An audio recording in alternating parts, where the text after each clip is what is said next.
Falando agora do Guarani, que já está em Aracaju, se preparando para a próxima partida amanhã, sexta-feira, contra o Confiança, jogo fora de casa, às 7 horas da noite, com transmissão também, assim como o da Ponte, transmissão aqui da nossa equipe da Rádio CBN.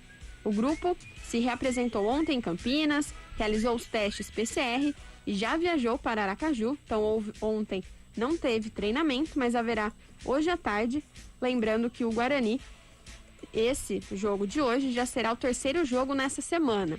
O Bugre jogou na semana passada, na sexta-feira, lá no Paraná. Na terça, jogou em Campinas. E amanhã, sexta-feira, em Sergipe. Então, uma semana bastante corrida para o Guarani.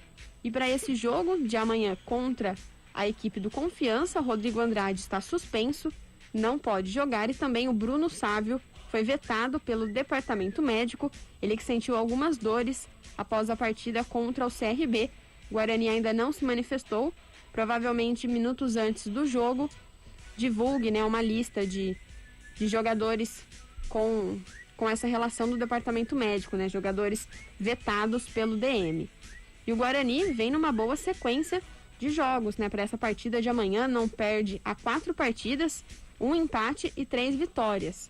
E o último jogo foi vitória também, como dissemos, enfrentou o CRB, resultado de 1-0. E nessa partida contra o CRB, os atacantes Davó e Renanzinho chegaram à marca de 50 partidas pelo clube. Uma marca muito bacana, parabéns Davó e Renanzinho, então, 50 partidas. Lembrando que os dois são das categorias de base do Guarani e também atuaram na campanha de semifinalista da Copa São Paulo lá em 2019.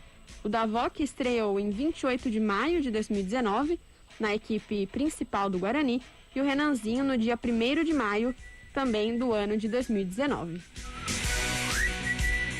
Rápido intervalo, voltamos para falar dos grandes de São Paulo.